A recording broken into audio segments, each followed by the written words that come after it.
ستی، عورت کو اس کے شوہر کے ساتھ زندہ آگ میں جلانے کی ہندوانہ ناپاک رسم زمانہ جاہلیت سے چلی آ رہی یہ ہندوؤں کی ناپاک رسم ہے، جس میں عورت کو اس کے خاوند یعنی شوہر کی چتا کے ساتھ زندہ جلا دیا جاتا ہے۔ اس کا مختصر سا پس منظر بھی پیش خدمت کر دیتے ہیں، ملاحظہ کیجیے۔ یہ لفظ ستی ہندوؤں کے نام نہاد بھگوان شیوا کی بیوی کے نام پر رکھا گیا ہے، لیکن ستی کو دکشیانی بھی کہا جاتا ہے، جو بیٹی تھی پرستوی اور دکشا کی۔ ستی شیوا سے بہت محبت کرتی تھی، لیکن اس کا باپ ان کی شادی میں رکاوٹ بنا ہوا تھا، لیکن جیسے تیسے شیوا اور ستی کی شادی ہو گئی۔ لیکن ستی کے باپ دکشا کو یہ پسند نہیں آیا، اس نے شیوا کو ایک مخصوص دعوت پہ نہ بلا کر بدلہ لیا، جس کے نتیجے میں ستی نے خود کو آگ لگا کر خودکشی کر لی۔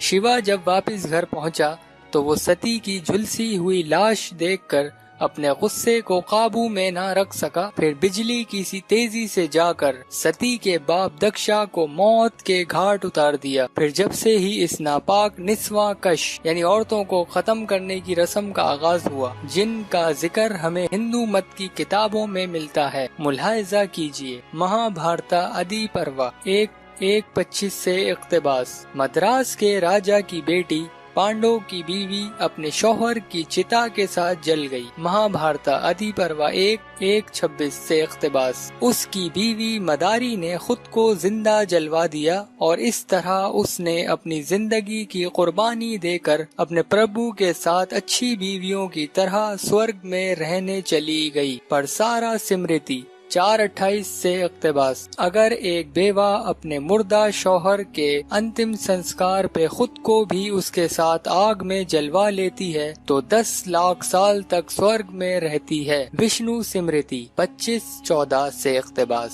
اپنے شوہر کی موت کے بعد اپنی عزت کی حفاظت کے لیے شوہر کے ساتھ ہی زندہ جل کے مکتی حاصل کر لے۔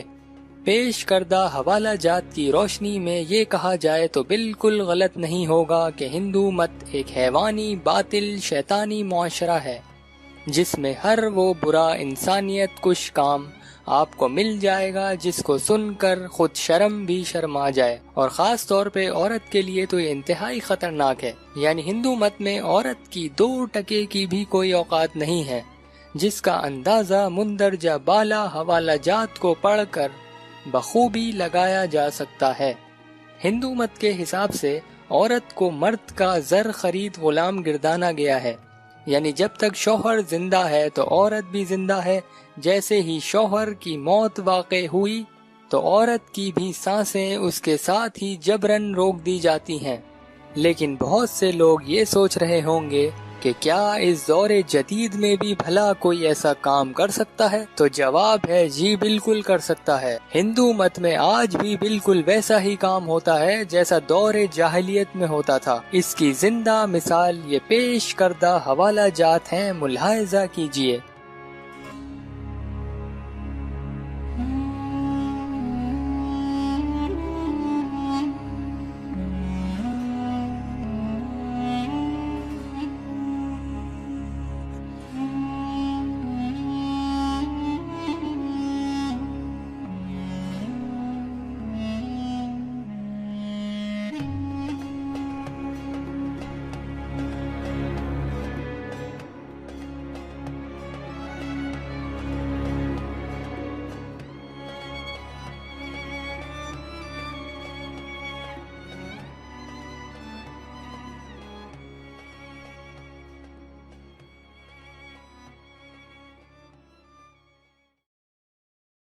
تو دوستوں، آج کے لیے اتنا ہی۔